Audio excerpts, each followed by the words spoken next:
Okay guys, dumating na yung order natin na microphone. Ito na siya guys. Yan ah.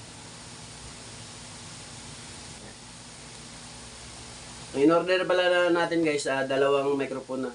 Saka isang receiver. Yan.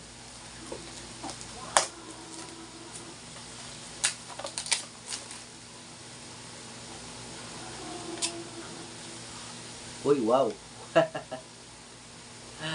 Ito. Dalawang microphone. Yan.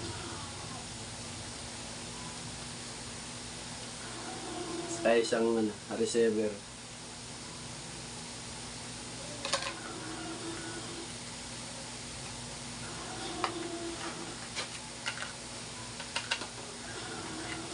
Ano to? Pa-extra siguro to.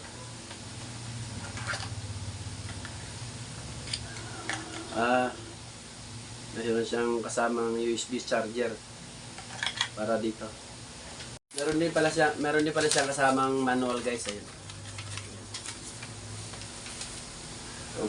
Kalagay dito kung paano natin gagamitin. Paano natin i-connect sa cellphone. Pag-connect pala nito guys, sulpak doon sa likod ng cellphone mo. Nakakonect na yung receiver doon sa cellphone. Ito naman, ito yung mic niya, ito yung switch niya. Pipindutin mo lang to. Pag once na magko-color green na siya, nag-steady siya, ibig sabihin nakakonect na siya, pwede na gamitin natin. Long press lang siya. Kami lang siya. Naka-steady na siya. Shoutout naman dyan. Okay.